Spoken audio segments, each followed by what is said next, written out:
webinars going forward. Every month we're going to have a new training.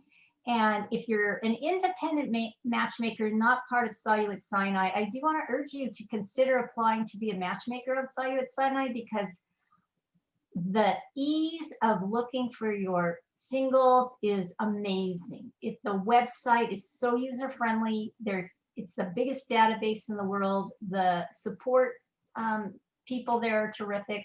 And we love Solute Sinai. Like it's just amazing place to be for a matchmaker.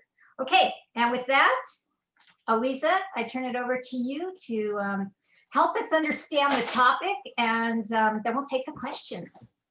Okay, fantastic. So thank you, Laurie, so much for hosting this with me. And thank you everybody for coming, and from all over the world. This is very exciting.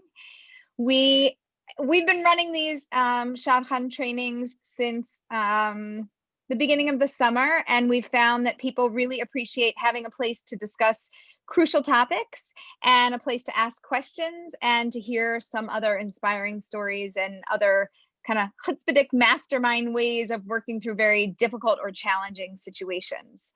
So today we're going to talk about how you can go from being a Shadchan to a Shidduch manager. And what I want to start with is kind of defining what the difference is. Like, well, I'm a Shadchan, a Shidduch manager. What do you mean by that?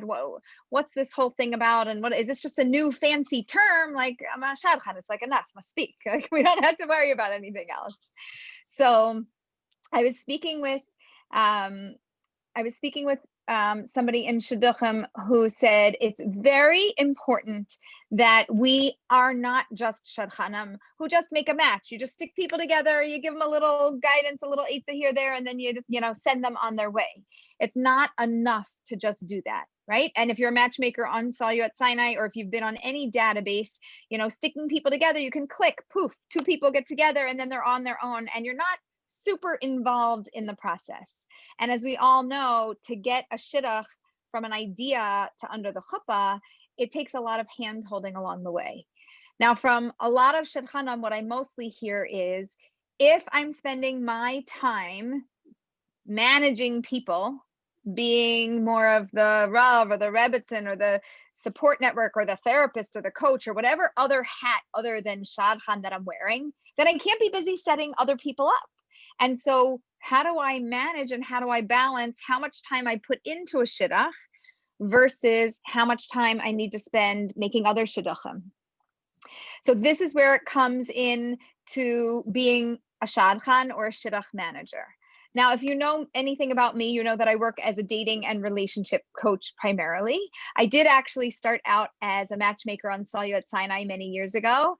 And in order to get onto the site at the time, they wanted me to work with older singles. And I was very new to the shidduch industry. And I'm like, older, younger, like, what's the difference? It's fine. Like, I'll help anybody who needs help. And so then they're like, oh, great, you're willing to work with older singers? Good, you can come be a matchmaker on the site. And so they sent me everybody who was 40 and above. I got 40s, 50s, 60s. And at that time, their database was what it was, but it's not as robust and as amazing as it is today. And making shidduchim for older singles was kind of like the medicine ball, the medicine ball that weighs, 10 pounds. And you're like, it's not like a ball that you throw back and forth with your 2-year-old. That's so easy. It's 10 pounds. You throw it and you catch it. You're like, oh, okay. I got it. Hold on. Okay, let me throw it back. Okay. So when I jumped into shidduchim, I kind of jumped off the deep end without knowing where I was going, because I didn't have enough experience in any realm to really get into it. And I got into what I would say a more difficult parsha in dealing with singles.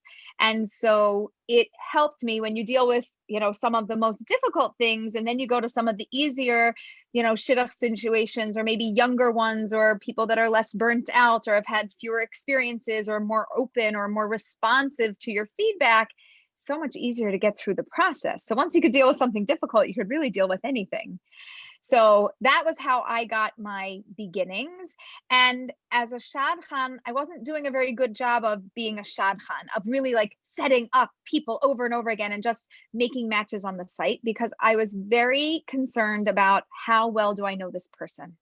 Have I really met them? Do I understand them? Did I do a phone call with them? Or were we able to meet through video? Were we able to get on the phone? Do I have a sense of who this human being is? Is it more than just a piece of paper that, you know, a friend, a neighbor, or another Shadchan told me about, and I'm just taking their word for it? But do I really understand the people that I'm setting up? And so for me, I kind of dug in deep, and I noticed, oh, Aleeza, you're not really being a Shadchan anymore. You're really being a coach. Like, you just jumped ship and you went from Shadchan to coach. But there's something that's actually in the middle. And what's in the middle is a Shidduch manager.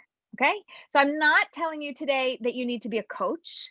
And I'm not letting you off the hook to just set them off and pray that it all goes well and only take light steps.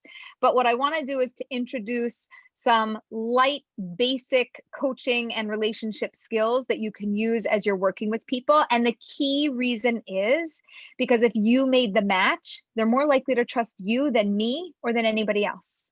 They might have mentors in their life. They might have other people that maybe they do have a dating coach, maybe they have a therapist, they have siblings, like everybody's talking to a handful or two handfuls of people as we're going through the Shidduch process. But when you set them up, they want to know what you know about this person. They're counting on you to know something about it. And they're counting on you to understand them. And then they are also counting on you to be a support network and a guide for them. Now we have to differentiate between older singles and younger singles, and who needs more hand holding, and when and where and how and why, and how much you kind of butt into a situation and how much you back off. And what about parents? Do you get involved with parents or Rabbanim or anybody else who might be in a Shidduch? When you're a Shidduch manager, you're not managing the Shidduch itself, the two people that are together. A Shidduch manager manages the situation. It's like a family. It's the whole mishpacha. Whoever is involved in this Shidduch is who you need to, in some way, support. So again, I'm going to back up and say, right, but you're a Shadchan, right? And I have a role, and I can't be on the phone all day, 24 hours a day talking to people because I'm already on the phone enough.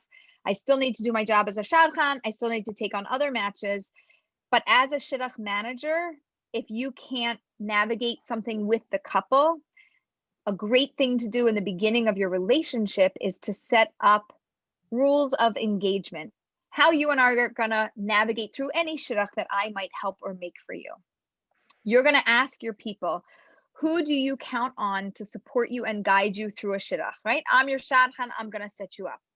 Do you have your parents? Are they involved in the situation? Yes, no. Yes, great. Okay. Siblings. Do we have siblings? Do we have 1, 2, 5, 10, 14? How many siblings do we have, and how many people do you count on? Friends. Do you have friends that you count on? Rabbanim, Rebbetzins, mentors, teachers, camp counselors. Who is in your network? So if you give them a little bit of homework to just develop their network, and make sure that they don't have too many and that they don't have too few people. And I'm going to give you 2 tools for that. Then you can help them to get on the right path and not feed off of you the entire time, but we set up a network for them to be successful as they navigate through the Shidduch process. So in terms of mentors and peoples in somebody's life, we need somebody to have, I like, no more than 5 key people that they're talking to. And for people that have dozens of siblings or very close friends or a large family, this is extremely difficult. So I tell them, parents count as 1, they're soulmates. So you can have them as one of your, 5 people. And then they might have a sibling or a mentor or a friend. And I try to ask them to diversify it. Don't lump all of your mentorship or all of your guidance into family members. Have outside people as well that are there to support you, that that you trust, and whose guidance you appreciate.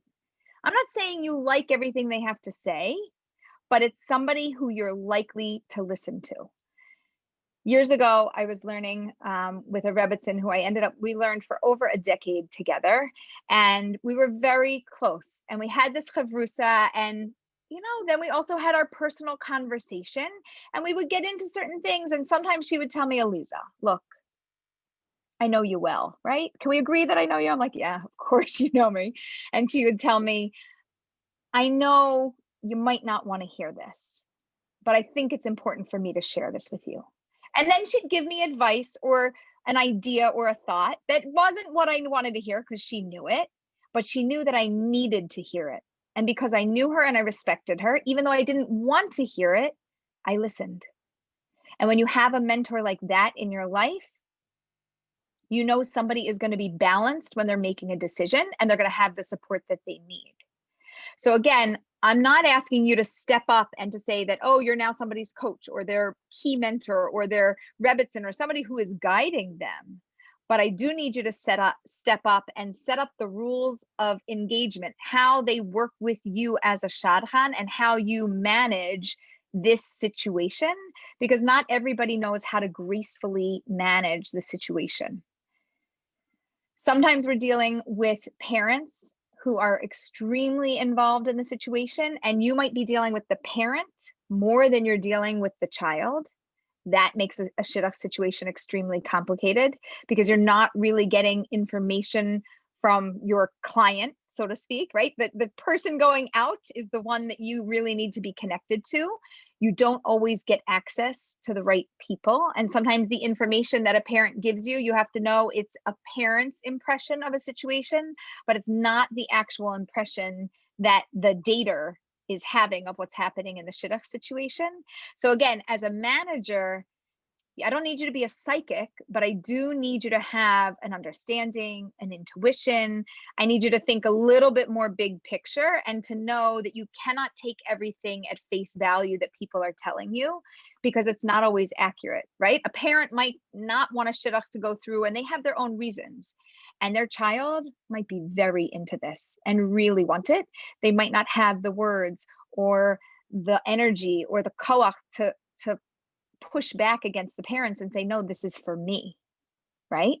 And you might have a Shidduch that if the parents were out of the way, you could get it to the Chuppah for sure, no problem. But with the parents standing there, it's like a blockade and you're never going to break through that. So you have to get creative about how you approach a situation. And if the single cannot do it for themselves, who else do you know in the circles that can help? So we need to know the circle of influence. Do we have a Rav that could step in that you happen to know, who happens to know the family, that they could have a conversation, and you kind of bring in your support team to help you with those types of things. Something that is specifically difficult in Shidduchim when you're focusing on being a Shidduch manager is when you're dealing with people that have any sort of baggage from anxiety, depression, any sort of mental disability or physical disability. You're going to have, you know, an increased and a more intense dating situation, and you're going to have to manage that situation even more closely and carefully. Again, by me, if you have the opportunity to speak directly with the single, you will get, most likely, you'll get the most accurate information. Except for the time when it happens, because this happened to me. I had a conversation and I was working with somebody and we went through the whole situation. We really fleshed everything out. And I'm like, okay.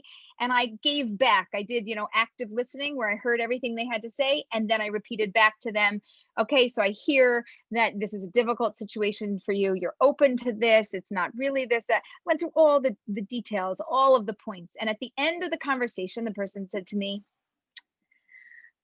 not exactly. I'm like, okay, maybe I didn't hear what you had to say. They said, no, you did. You heard exactly what I said, but I didn't represent myself properly.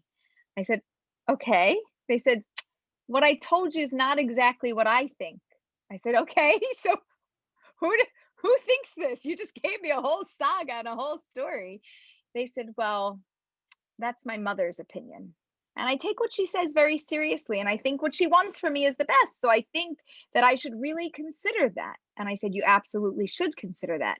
But now we need to take 2 steps back. And I really need to know what you want. And tell me how something is similar or different from your mother's opinion. So show me both sides. Because a lot of singles have a lot going on. They're thinking about things and they're feeling things, and to articulate it and get it out of their mouth, and then to separate my thoughts and feelings from somebody else's thoughts and feelings, it's very difficult. And especially if they're trying to appease a Shadchan and they're trying to be polite. And so when you say, well, what didn't work for you? And they say, well, oh, I don't know. I just wasn't feeling it. Why are they telling you I just wasn't feeling it? They're telling you that because I don't know you well enough, or I don't trust you, or I think you might judge me if I tell you, or their teeth were crooked and that's not a good enough reason, or I didn't like the family they grew up in and that's not a nice way to say something. And they have all of these reasons why they might not actually tell you what's going on.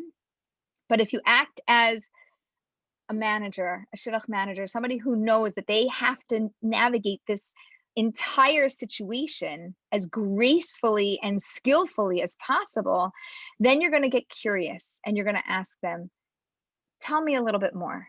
I tell people, look, I don't mind what you tell me. Like, I don't even care what you say. It could be the most ridiculous thing. You could tell me that their nose is crooked. Look, mine is crooked too. You could tell me they have one crooked eye. You could tell me they said something and that bothered you. And I said, I've heard lots and lots and lots of things. I want to know so that I could best help you in this situation. And if this situation is wrong for you, then going forward, then I also want to know so I could help you going forward. And that way, when you manage a situation, but you manage it for the big picture, right? I care about you as a human being. And as a Shadchan, you're saying to them, if this is the right match, then I want to help you to see that this is the right match and I want to move it ahead. And if it's not, let's go back to the drawing board and we'll start again and we'll try again. And when you do something like that, you're not just somebody who's throwing out names and, like looking at your index cards and flipping them about and passing names on. You become human, you become real, you become this Shidduch manager who cares about them, who spends the extra, I don't need 5 minutes, I don't need 10 minutes. You have to learn how to have like tachlis, quick, short, sweet conversations, but the extra 2 minutes to ask a really good question and to listen to the answer and then to reflect back and to say something. And if you do that in one of your first or second interactions with somebody, you're going to get a lot more information, you're going to get a lot more feedback, and you're going to be able to better navigate a situation.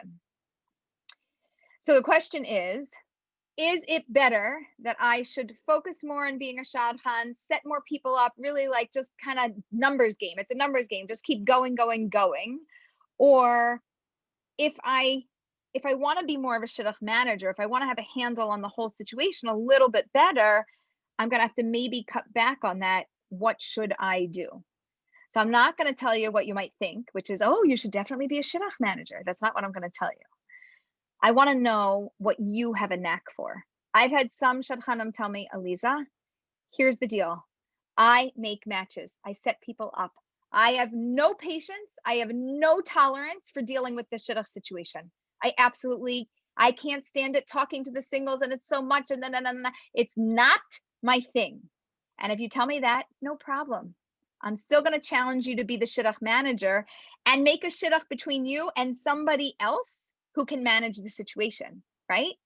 So you're going to hand it off and you're going to have your person who can manage it, and you're amazing at what you do. And you throw the ideas out there and somebody else is going to help you to run with it. And so you're going to build a team so that you effectively manage the people that you set up. Because by me, if you set people up and we don't have a support network or somebody managing them in place, then there is a lower likelihood that they're going to actually get to Chuppah.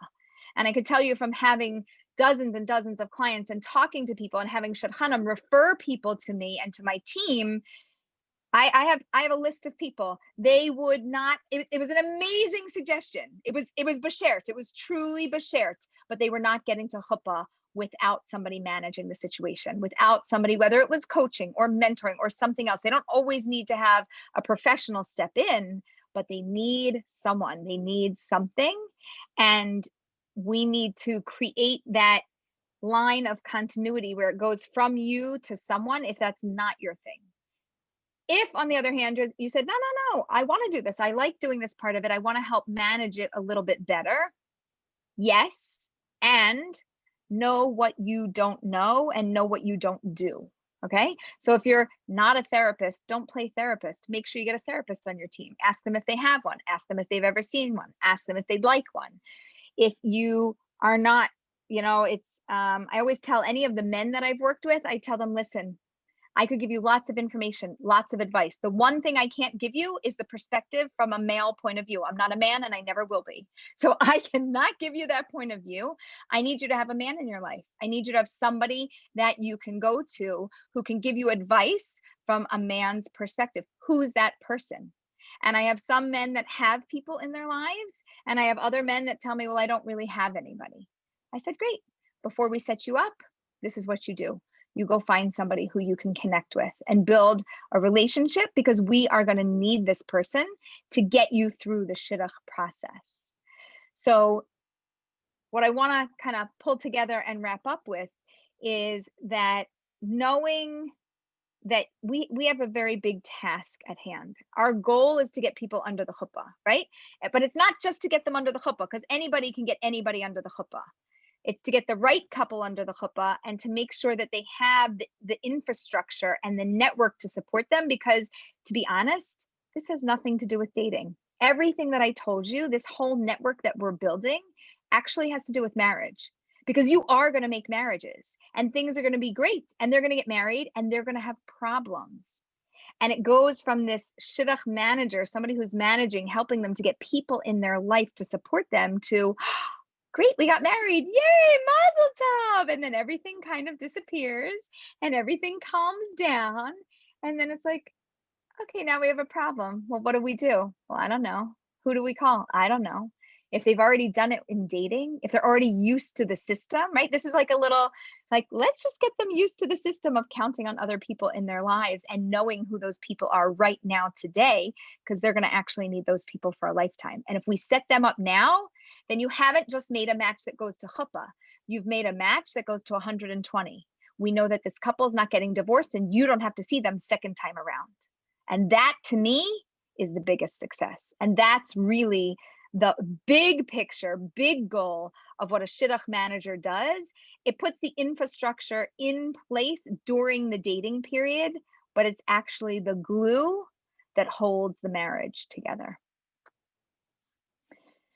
Come off mute, Laurie. Wow, Aleeza. So when I'm first interviewing somebody, because I like interview people all week long, do I say to them, who do you have in your life that supports you through the dating process or supports you in your life? Like, give me a question that I would ask.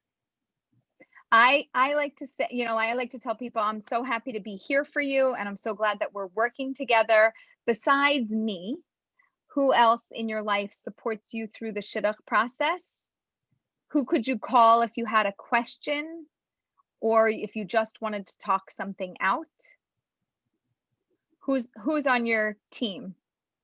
Like, oh, Laurie, you like, this is the Laurie team. Who is on Laurie's team? And I ask them to give me anywhere from, they need a minimum of one person. Some people have extremely small networks and low tolerance for people. They need a minimum of one person.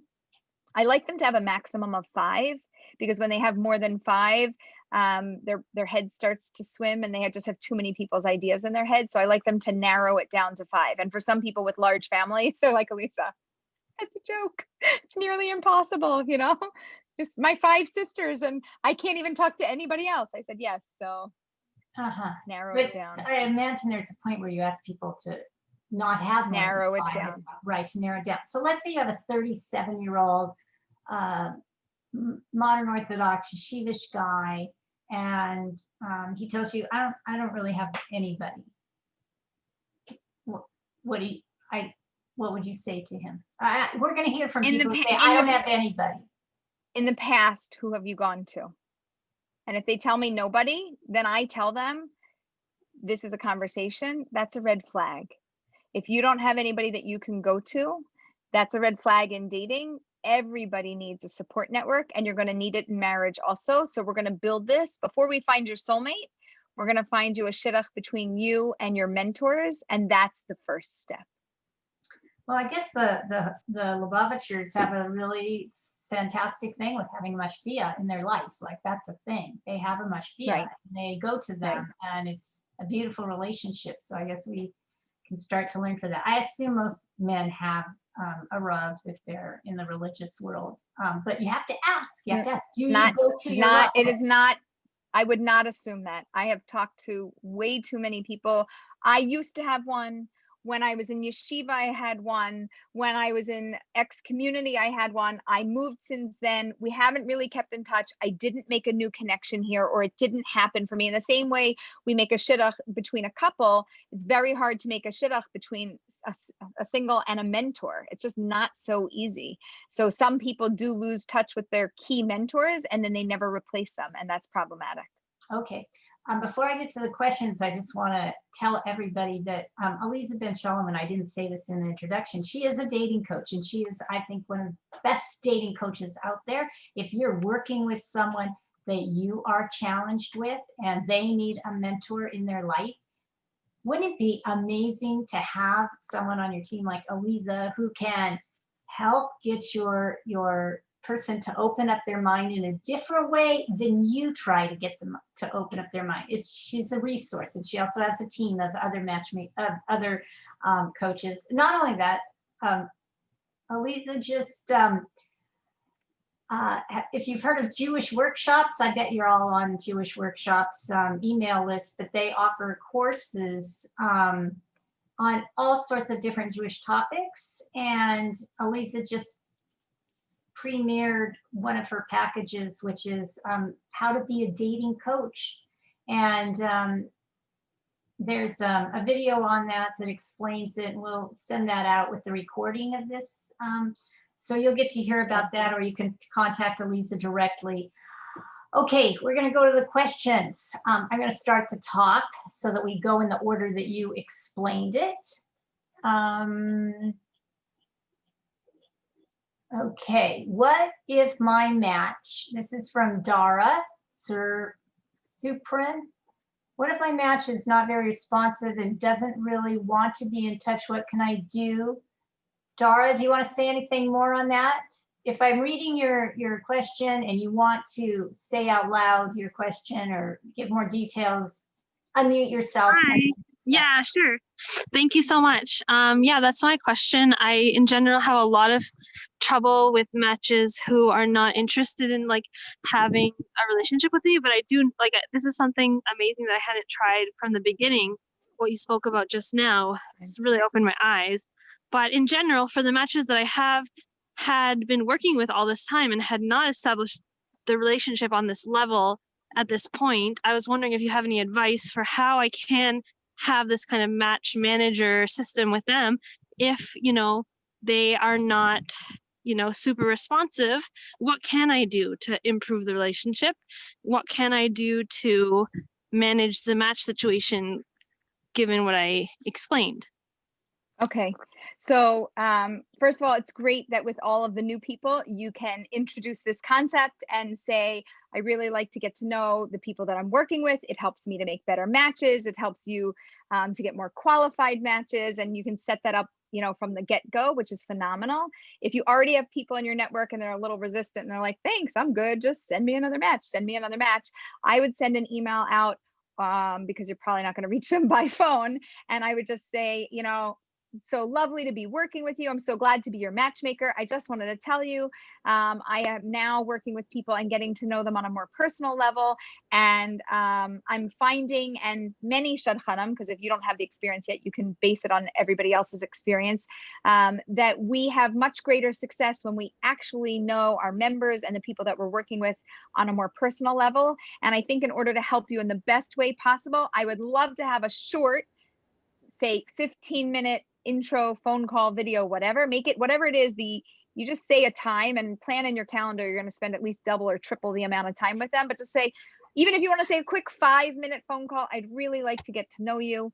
You know, here's my schedule, or I'm available on Tuesdays and Thursdays from 10 to 3. When works for you? Let's schedule this in. I'm available this week. That way we're enticing them to come in, right? Oh, I want to help you. Yeah, I could help you, but I can help you even better if I talk to you. And that's going to be the key to our success. Okay, Dara's on mute again. Let's see.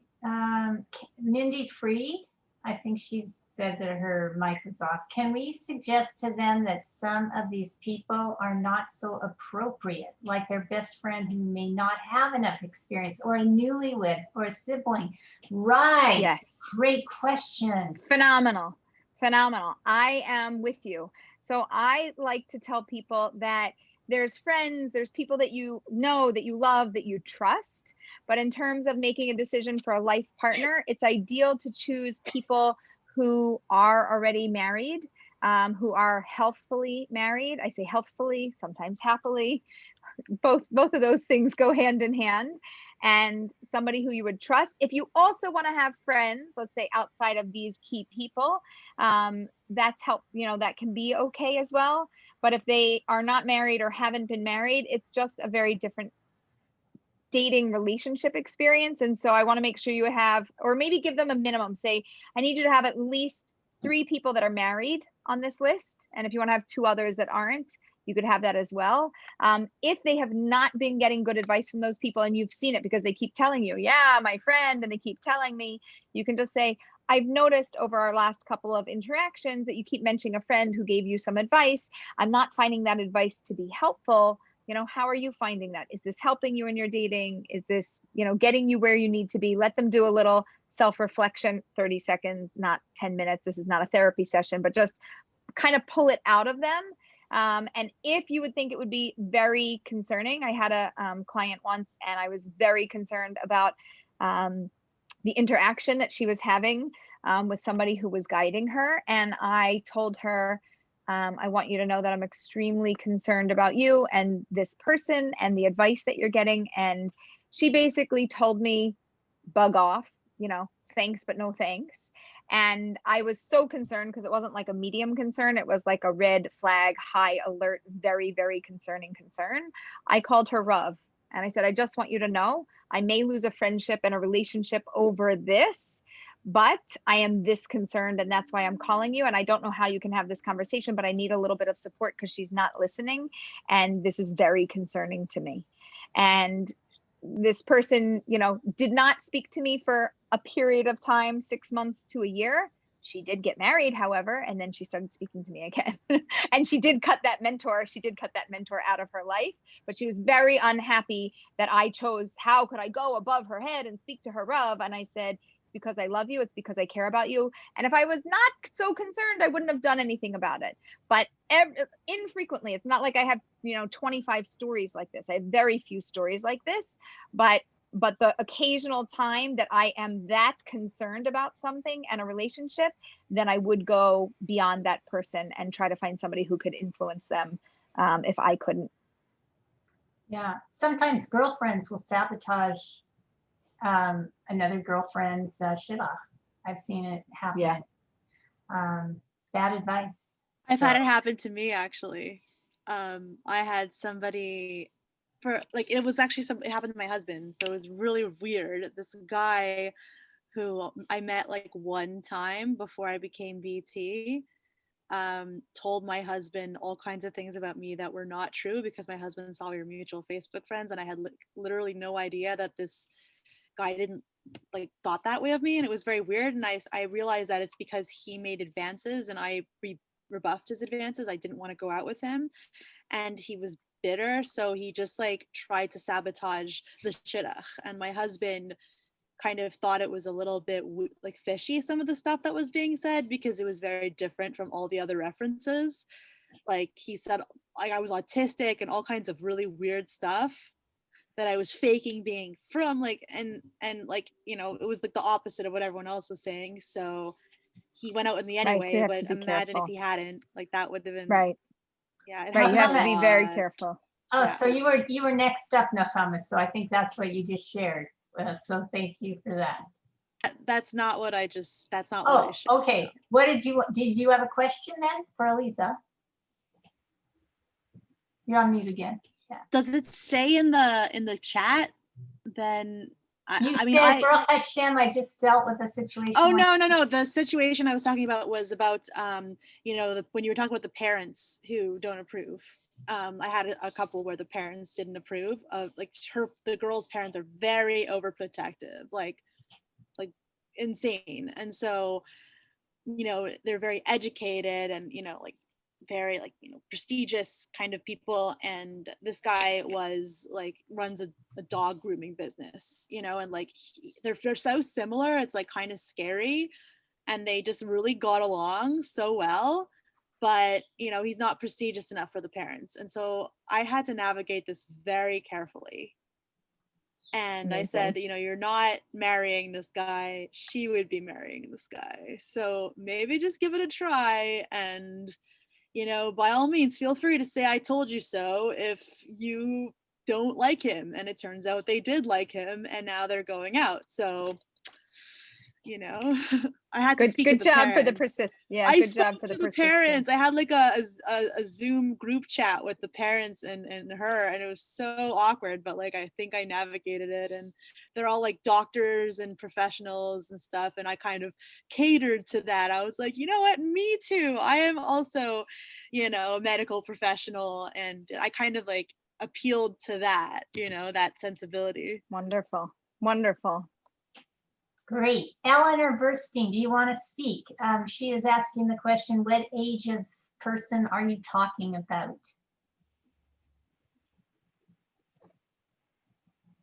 That's your question, Aleeza. What ages are we What talking age? about? Oh, sorry, she was coming. What age of person am I talking about? I mean, I've worked with singles, and the Shadchanim that work with singles range from 19 through 70s, 80s, you know, like there's a whole range.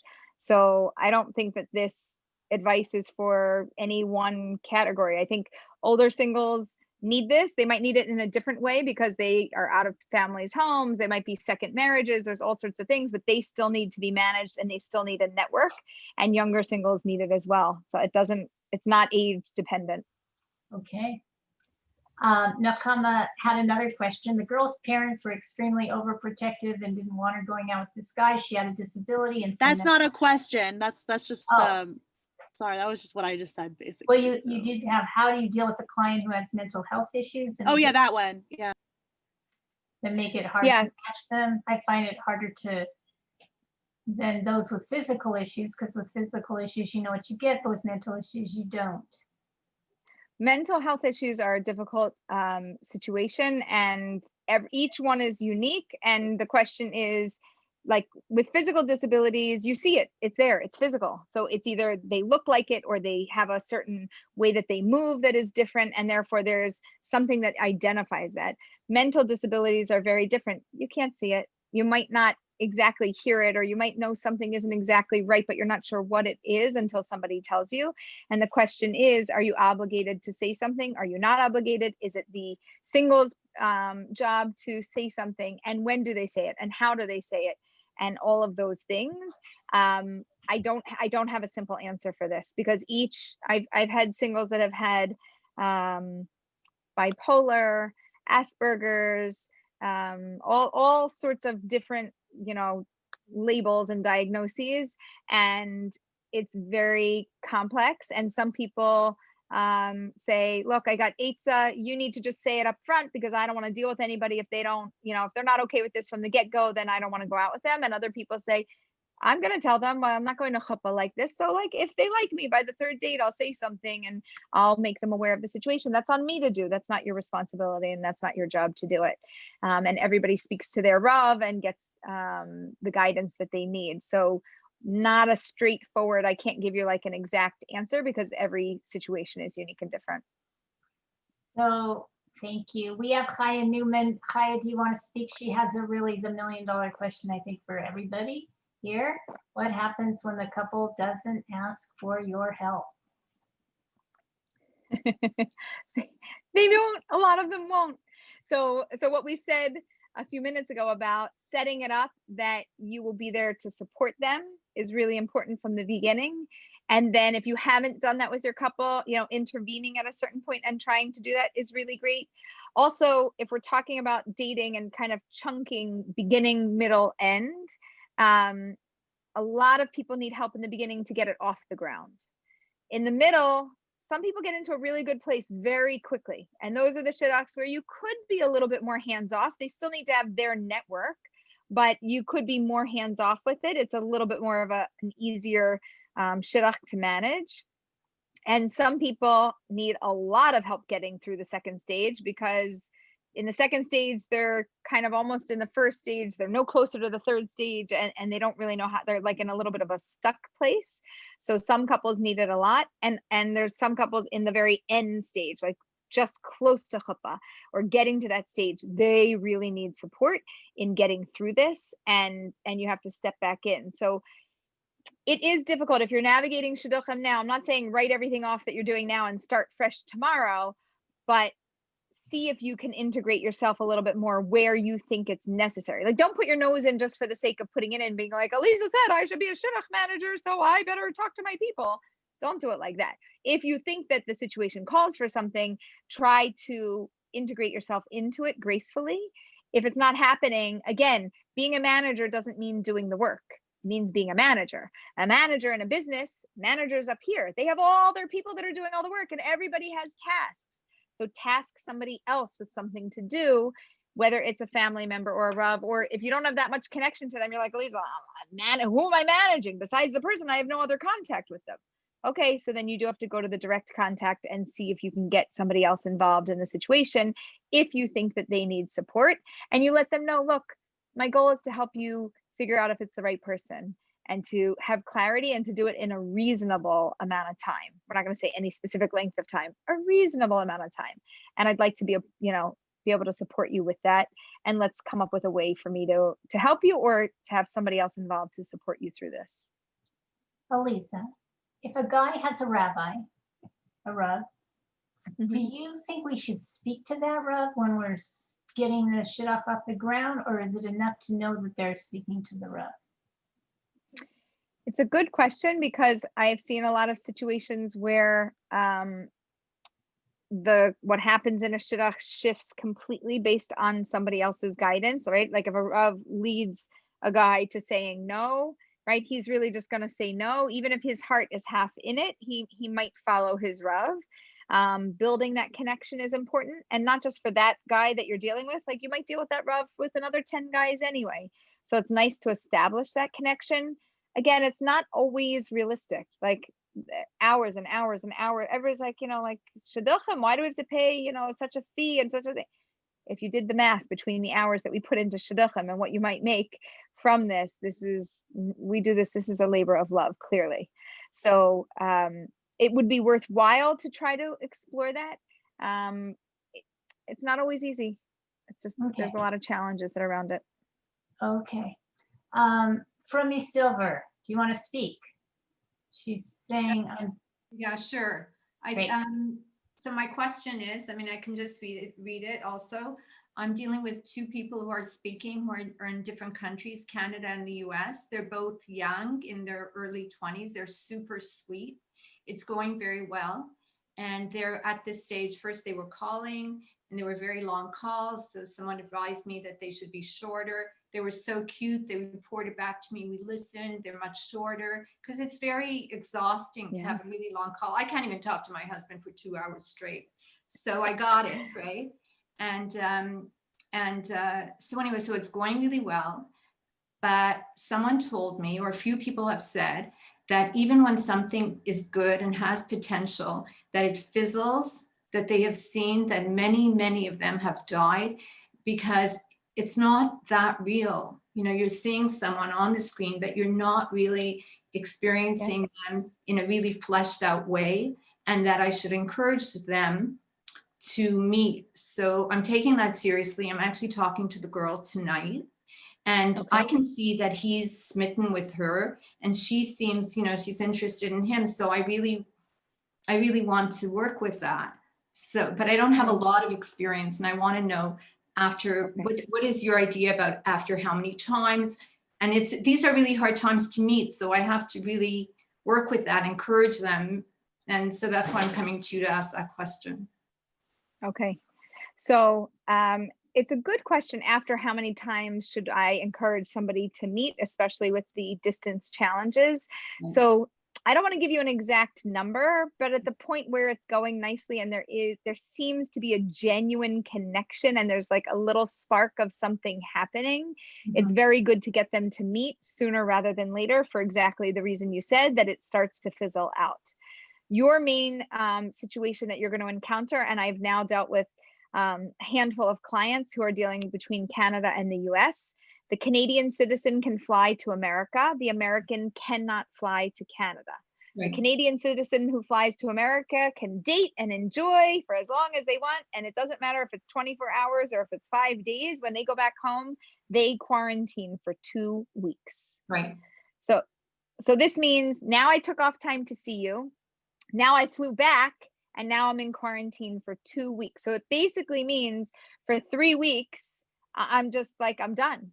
And I have to give up my life for you. Do I like you enough to get on a plane? I don't know if I like you enough, but we need to encourage them to get to the next stage. We need to have them see each other in person, even if they see each other in person for this one visit, and then the next visit is longer away because of all of these complications. It makes things so much more real. Then they get on the phone, then they get on the video, they're chatting, and it's like, I know you, I saw you in person, I experienced you. Right. My other piece of advice would be have them go out on more dates in person. Like instead of 2 dates or 3 dates or whatever you might normally do, maybe you want to make it 4 dates. Maybe they want to stay a little bit longer. If they're anyway going to go back in quarantine and anyway have time off work and anyway this is a big schlep, do a little bit more now. If there's something here, we could really build it. If there's not something here, we could really end it. And it's okay to go back and say it's not for me, but I don't want to leave us like in a half in between middle section of like, oh, I mean, it was okay. It was nice. We had a good date. We had a not good date. Then we had another good date. And then we had a not. I mean, I wish I would have had more time to get to know them. I was almost into it, but not really, right? It would be better if we had a little bit more information by the end of this meeting, because the stakes are high and people are out of work and out of life for such a long period of time. So Okay. Canadians can cross the border into the US, but not the other way around. Right. Correct. Canadians can come to the US, but they must quarantine when they go home. Okay, that was very helpful. Thank you. You're welcome. Aleeza, I've done a lot of long distance matches. They're kind of my specialty. Yeah. One of the things that I learned, and I'm interested for your advice on this, is you should set it up that people have regular 3-hour dates a day, 3 to 4 hour dates, that should be the expectation. If they're having an amazing time and they don't want to stop, okay. But when they first meet someone in person, in fact, I think I heard this from you, they should take a couple steps backwards and be prepared that it's going to be a little different meeting in person. We need to tell them that it's going to be. So there's two things that you're bringing up. One is this expectation that I like you over the phone and I like you over video, and now I get in front of you and like, oh, you don't exactly, oh, that's different. Oh, like I'm not as excited anymore. I thought I was really excited, but like in person, I might have a little bit of shell shock. I might not be so comfortable. So we have to set them up that that's a normal expectation. In terms of the dating and the length of time, I would not say 3 to 4 hours as this is what you need to do.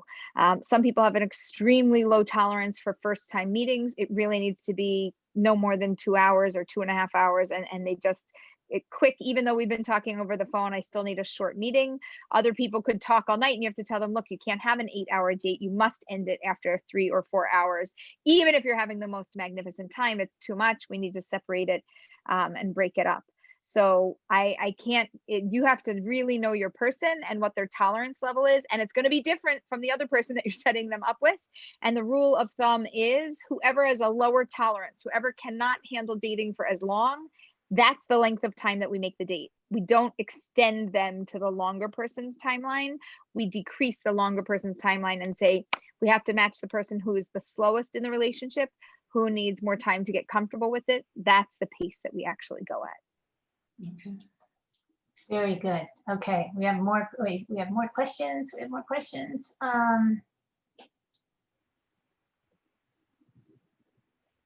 point do you try to become the manager, before or after they accept the match? So before or after they accept the match. So when you meet with people to get to know them, before you even make a match, just tell them how you work with people. In general, when I work with people, here's what I like to do. And before I make your first suggestion or first match, let me ask you a few questions. If you do all of this in your intro, getting to know you, and your intake, however long or short that is, then we get it out of the way and poof, we know what we're doing. Again, if you're already involved in a shidduch and we're beyond that point, you know, we have to get a little creative about how we approach them. But I like to do everything up front. Oh, here's who you are. Here's what you're looking for. Here's what works for you. Great. Here's who I am. Here's how I work with people. Here's how I can best help you. And then we all know the rules of the road, and we know how to play the game together, and we know how to interact, and the expectations are set and they're really clear from the beginning. Sometimes singles have no one. This is Nellie Faulkner. Do you want to speak? Sometimes singles have no one to speak to other than the Shadchan, particularly older singles. Yes, yes, yes. True, you true, hear me? true. Yes, I can hear you. Yeah, I actually had that question as well as another one, but yeah, I'm finding older singles often really just either have lost those people that they used to speak with. They're not comfortable speaking with their parents or other extended family members, or their married friends that often they view as not having particularly successful marriages themselves. And they don't have anyone to speak with. I don't know that I necessarily would view that as some kind of deficit, but it's just the reality. So I like the idea of finding somebody else that you can connect them with, that they trust, but I don't know that that's always a viable option. So that was my question. Okay, so the problem is, okay, so for dating, we could say like, okay, fine, so you don't have somebody for dating, that is what it is. But it's not fine for marriage. You can't just have you and your partner and have nobody else in the world that you can go to. People need to have a proper, healthy support network, and that involves having other people in their lives. And so if you want to set them up best for marriage, then we have to start by having them interconnected to people throughout the dating process.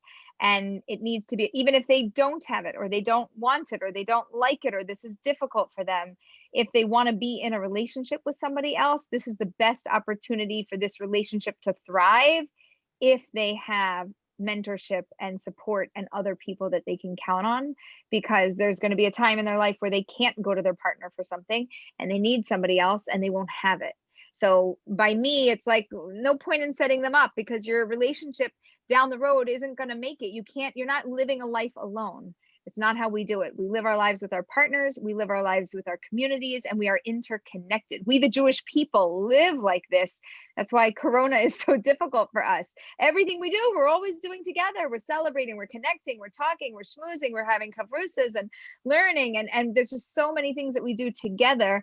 People that separate from a group and don't even have a small group, one, I tell them, listen, most people, I tell them, I need you to have like 5 people in your life that you go to, no more than 5. I said, but for you, 1.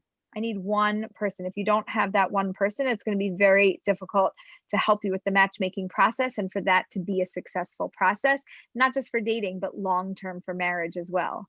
And when they hear that and they, yeah, well, but, and I said, listen, you're going to be building a relationship with another human being. I'm asking you to do that with a friend first. We need somebody that, like, everybody needs a chaver tov. We all need that. We need it. It's a part of how we live healthfully in the world. So I would strongly encourage them to find that. You'll see they'll be happier too when they have a friend, a lot happier. Okay, that's interesting. So you're saying not to set them up until they can establish that sort of relationship. Because if they can't establish that relationship, how do you think they're going to establish a relationship with somebody for dating? They're not. You're just going to spin your wheels and make suggestions, and it's never going to fly anyway. They need that. They need those generic, basic relationship skills in life. Oh, now you want to do it with dating? No problem. I know you did it with a friend. You could do it in dating too. You don't have anybody in their life. You chased everybody away. There's nobody that you're excited to be connected to. There's nobody you desire to have a relationship with. I really can't help you with marriage either. You're going to find the same thing. You're not going to find anybody that you're interested in. Okay. May I ask my other question, or are you going in a particular order? Yeah, absolutely. Well, you're here, okay. so ask it. Okay, thanks. So I've had this on several occasions, believe it or not, where it turns out the person behind the profile on Soyu at Sinai is the parent, basically every time the mother. And I only find that out after I've made suggestions, and then they say, oh, by the way, this is so-and-so, I'm the mother. It has to, and I find that deceptive, and then it has to go through her to ever even be mentioned to the child. I don't know what happens behind the scenes if the single is okay with that. This is typically singles in their 20s, even sometimes up to 26. So I don't know if that's a red flag for the single, that they're allowing for this to be the case. This is not necessarily, you know, yeshivish or even Hasidish. It could be any, but always from. And I'm not sure how to navigate that scenario. So it could be a red flag because it could be an over-involved parent that is controlling. But it also could be a single who is lacking the desire to actually be in shidduchim, and the parent's like, no, we need you to get married. And the single's like, so you do the dating thing. I don't need to do it. If you find me somebody, you'll let me know. So you might be getting the singles who are very uninterested in pursuing shidduchim seriously right now, and the parents more interested than the single. I would say that you could just set a precedence to say, again, once they first come on, I speak to all of my members before I work with them, and I need to set up a call. And if you get on a phone call and it's a parent, you can say, that's great, no problem. Happy to speak to you. I also need to speak to the person that I'm working on behalf of. I don't work, you can pick a different Shadchan if you'd like, but I only work with people that I know, and I need to know the person that I'm working with. So I think it is cause for concern, and I think it is more of a challenge than a benefit. And I think if the single's not on board and somebody else wants them to be married more than they want it themselves, like I had a call recently with a parent, and they want their child to be married, so they're motivated to do anything that they need to do, and the child's like, I'm good now, I'm okay, I got life right now, I'm good. So how do we I could help motivate the parents and come up with creative ideas on how to motivate the child, but don't throw your child on me to try to coach. I can't do anything. They don't want it. I can't, you can't feed somebody who's satiated. They're never going to feel good from that. They're already full. They're fine. So somebody has to come wanting it. And I want to make sure that the person that you're working for actually wants this. Right. Okay. Thank you. Okay, Gitti from Israel. Do you want to speak? You had a question? You're still on mute. Mute. Okay, hi. So, right. So I'm a Soyu Sinai voluntary Shadchan. I have a full-time job. What you're talking about is so time consuming, first of all. And we have like 40 members, and I try to speak to all my members, but I really don't think that I can know my member by just speaking to them on one conversation. Sometimes I'll meet them. Not always do they want to meet, and that's okay with me. And I just want to understand, like, it seems like you are very proactive. I don't want to say pushy, but it's a little bit kind of pushy.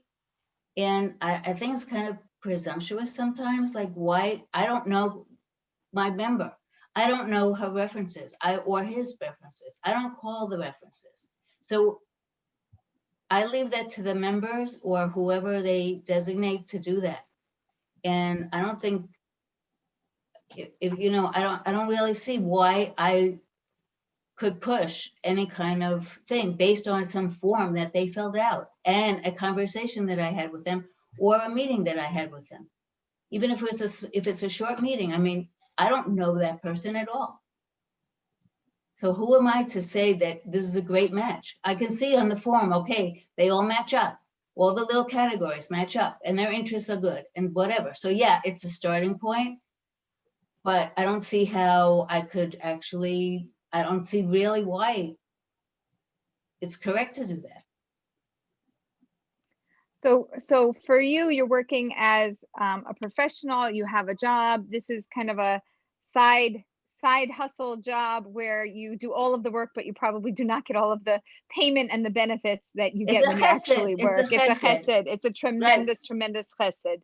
So you're in a different situation from anybody who might, be doing this full time or, trying to earn a parnasa while they're doing this. And it also sounds to me like really you are just basing off of criteria on the paper. Like you can do the best job that you can to check off all the boxes. And if the boxes all match, we can make it work. And other than that, like I'm not jumping into this.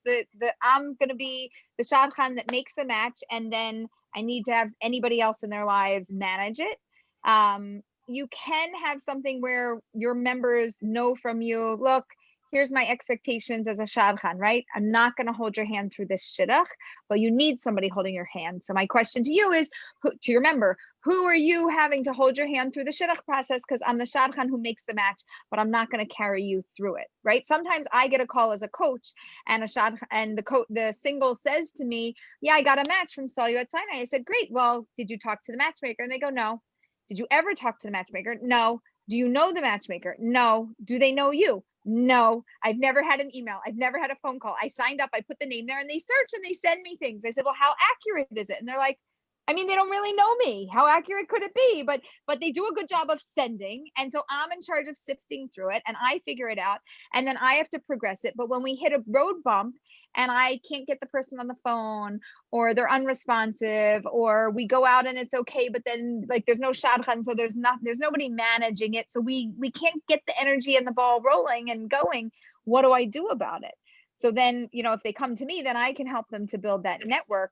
But I'm wondering for you if there's an easy way for you to say in the description, because on Salyut Sinai, you can say, I'm a Shadchan this, here's where I'm from, here's what I do, here's my expectations. I'm going to make matches. I'm going to send you ideas. I need you to do all the work to figure this out. And I need you to, if you want somebody to hold your hand through the Shidduch, I want you to have somebody in your network to do that. Who is that person? I am happy to take you on. I make dozens of suggestions. That is my thing. I am great at making suggestions, but holding your hand through the process is not what I do. Well, I'm not so great at that because I'm very picky. I'm not going to throw anything at them. I am not going to do it. That. So tell them. I do. I told them that. I do tell them that. It's not a numbers game, but you're going to get quality of suggestions, not quantity from me, because I'm very fussy that the things that you say that you want, that I am really matching that. But I need you to have somebody in your corner navigating this because you can't count on me to navigate it. And just all I want you to do is let them know this is the kind of Shadchan I am. And as you are still a Shidduch manager, and the way you're managing it, you're delegating it, not my thing. And it's an email. You don't even have to say it. It's just there. And copy and paste it if they don't see it. PS at the bottom. Thanks so much for your feedback. I don't manage the Shidduchim. Make sure you have somebody in your court helping you because this is what I do. As long as you say that, everybody knows. And if I know what you do, now I know how to work with you. And now I know what I need on my end. And I could take care of myself. And I still would consider you not just a Shadchan, but a Shidduch manager who properly managed the Shidduch. You got it off on the right foot. I told you what I do. I told you what I don't do. You fill in the gaps. And that's what's really important to me. Okay. And that's what I do. If they call me and if they reach out to me, then I will do it. And I have done it when it's necessary, but I can't see doing it for 40 people. I wouldn't be able to. It's a lot. 40 people and making suggestions for 40 people is a large number of people. But just put it in like the little description or even at the end of your email signature, your name, and this little blurb, P.S. Remember, this is what I do. Here's what I don't do. Make sure you have somebody in your court because I'm going to make a good suggestion. I'm not going to waste your time.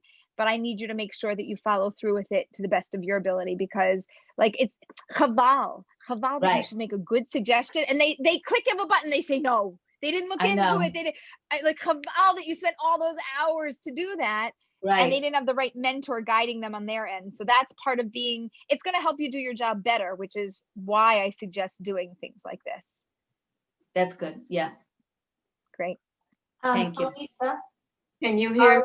Are we ending at a quarter after or at the bottom of the hour? Okay, hold on 1 minute. I just need to check my schedule. One moment. For sure, we're not If I going have- past the bottom of the hour, everybody. Well, anybody who has to pop off can pop off. We can always send them the replay. And let me just see if I have something. Okay, so I have somebody who's going to show up to my house at the bottom of the hour at 3:30 Eastern time, so I can go until then. So I'll try to do rapid fire questions. Laurie, maybe you should just ask them and I'll answer them. And if there's not a point of clarification, we'll just keep going so we can get as many questions answered as possible. I don't think we have that many more questions. Oh, okay, great. I am seeing a theme that people have a lot of questions about long distance dating. So I do think our next webinar should be on virtual dating. And I think we could really go through all that. Everybody, it'll probably be a month, basically a month from today, same time slot. And you'll all get a flyer if you signed up for this one. Ifat had a question: how do you introduce a match with someone with a disability to someone without? Sometimes they feel offended, yet it's a potential strong match. Ifat, did you want to say anything more on that? Unmute Sorry, yourself. I'm muted. I think it's self-explanatory, but I find that happens quite frequently where I see something and I want to send it and I know they'll be, why did you send that to me? Even though I'm telling them they have so many great qualities, I'm not sure how to present it where they feel like I'm showing us something lower than where they're at. Than what they're.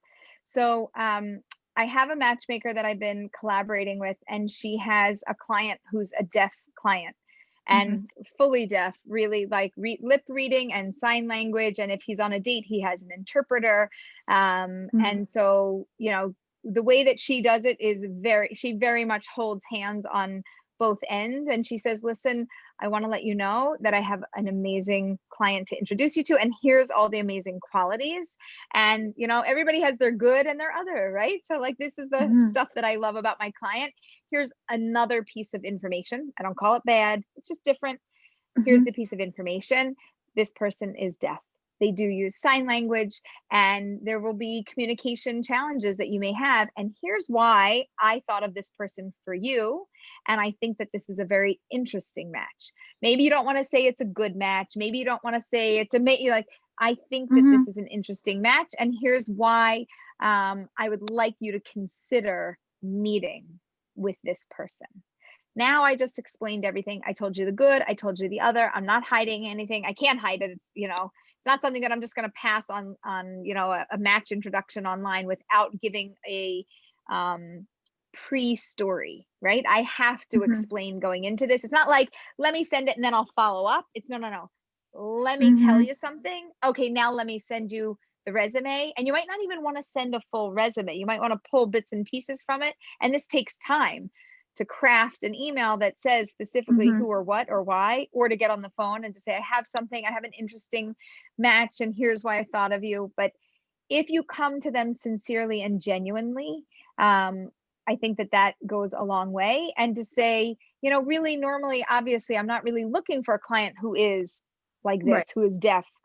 For you, that's not something normal. But as I was scrolling through, he actually seemed to be the most relevant one. And it was like, but he's deaf and I didn't know if I should make the match. You could say, I wasn't sure, but so many other things sounded so lovely. I wanted to give you the opportunity to see if you thought that this might be appropriate, right? Now we opened our heart.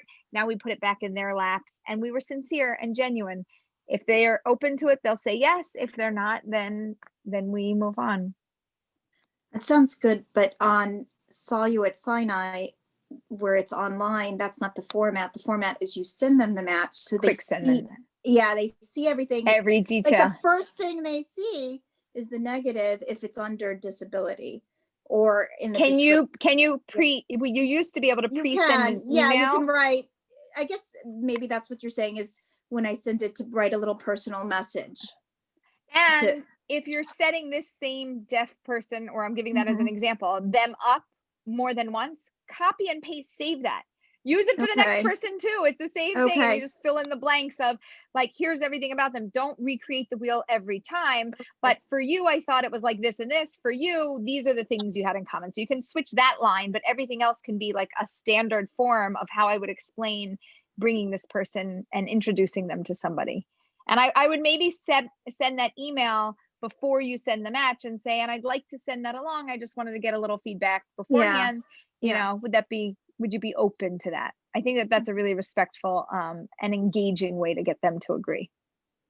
That sounds nice. Yeah. Thank you. Okay. You're welcome. We have a question from Zahava Shields. Does Zahava want to speak? And I'll read it until she comes on.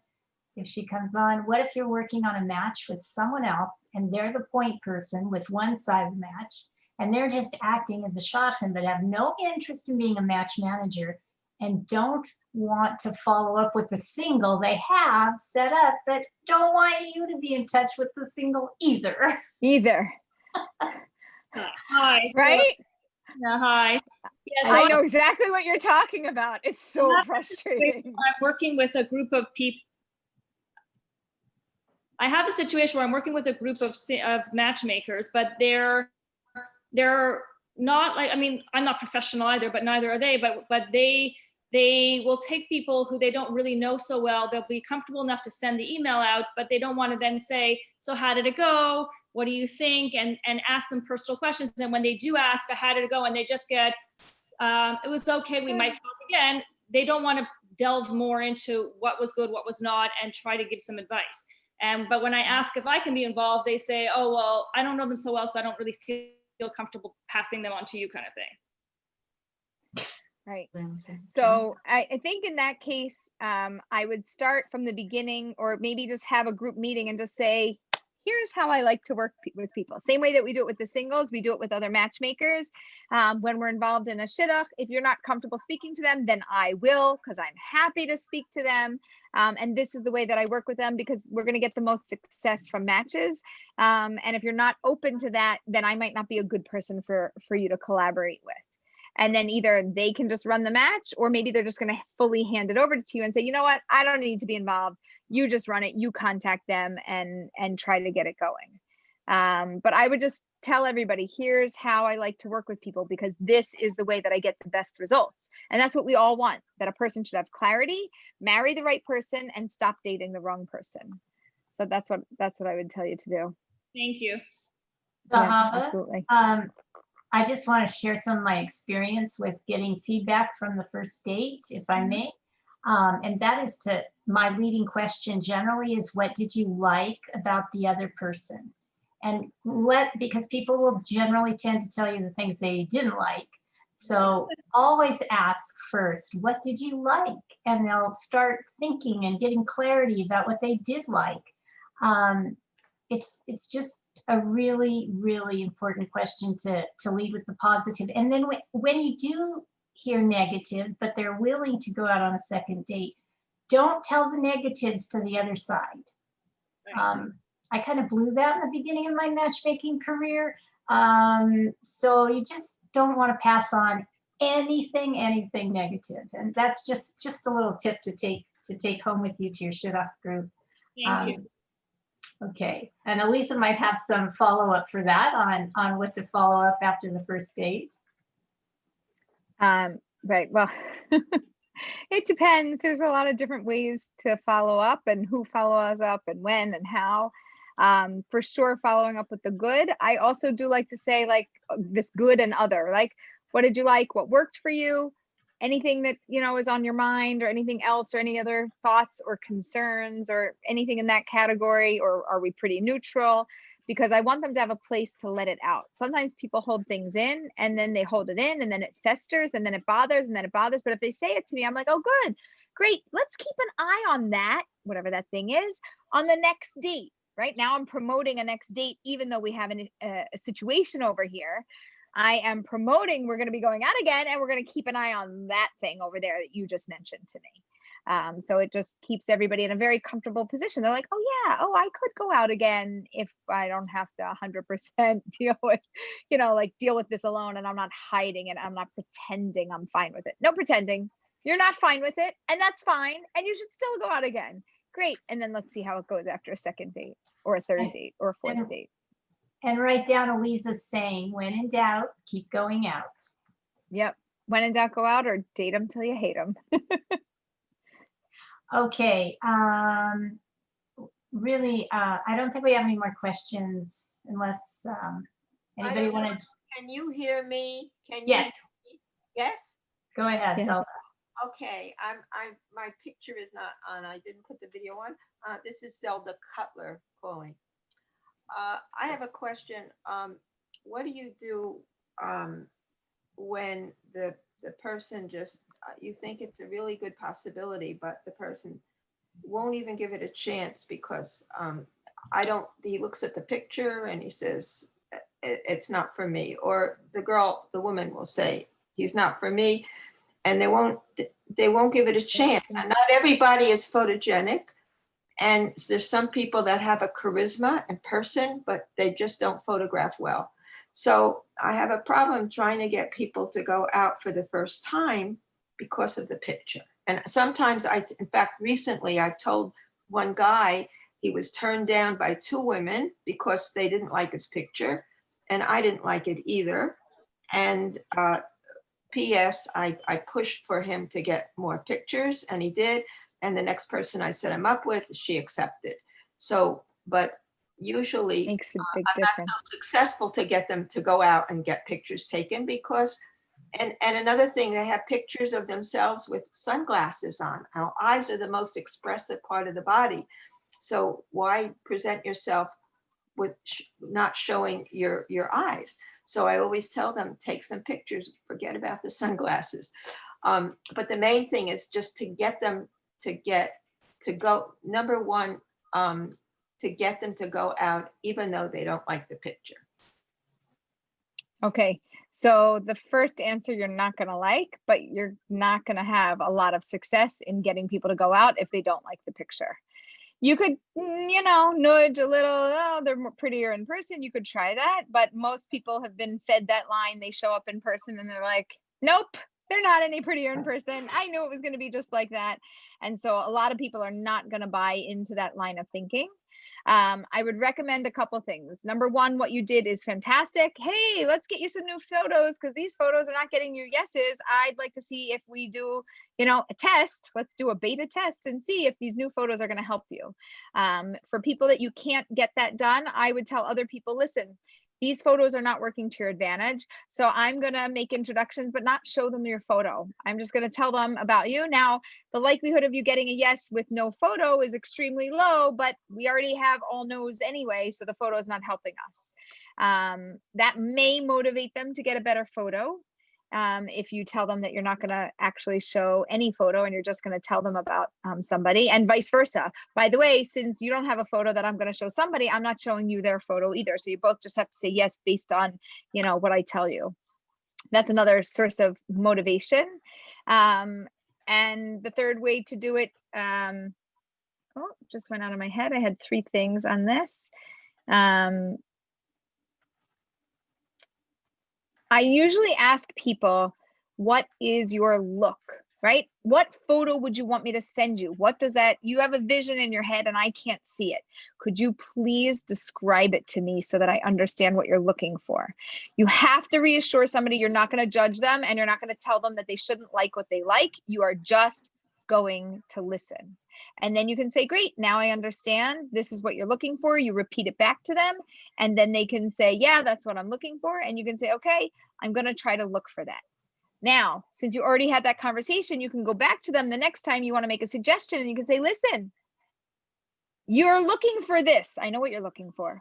This person doesn't 100% fit that. That's not exactly what you mentioned. However, here's the reason that I am making this suggestion. And I know it's not exactly your thing, but I just wanted to pass it by you because there were just so many things that warmed my heart that I thought really made sense. Now you have some credibility. You validated that what you're sending them is not what they want, so they're more willing to hear it. You might get a maybe. You might. It just opens the door to possibilities when you know what they want and you acknowledge that what you're giving them is not exactly what they want and you're not pretending like it is. Good. And I have another quick question. What do you do if you set up a couple and one is a basic member and the person has to then upgrade if she wants to accept? Right. And otherwise there's no way to do it. So if you really want to get the match through, I would call the basic member and just say, this is really a great suggestion. I'd really like you to consider it. Or email them, or somehow. Don't just let it be automated by the system. You have to be the driving force in this. You have to push it through a little bit more and say, whatever, I don't know, you have to upgrade to X status to get this to go through. I really think it's worthwhile, and here's why. I want you to consider it. And if this doesn't work out, if you're willing to search for them, say, I'd be open to being your matchmaker and helping you. If you're not, and you don't want to add that on, you don't have to, but it's a nice thing to add on to encourage them to say yes to the thing that you want them to look into. Good. You can also ask the other member to upgrade to platinum, and then they can accept a basic member. That's true.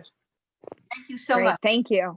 Okay, Aleeza, thank you so much for today. I can't wait for next month when we tackle virtual dating or long distance dating, because we have so much to share on that topic. Aleeza wrote a book on it. If you want to get an advanced copy, it's called Virtual Dating by Aleeza Ben Shalom. And Aleeza, do you have any parting words you want to say to everybody in the last minute? I love to end with a bracha, that you should have hatzlacha and bracha in the shidduchim that you make. You should have the right words at the right time, and you should have your own network and your own guidance and support, so that you have everything that you need to help everybody else to reach the chuppah. Amen. Thank you so much. You're welcome. Thank you. Thank you, Aleeza. You're welcome. See Thank you for y'all. coming. See you next month. Bye. Bye-bye. This is wonderful.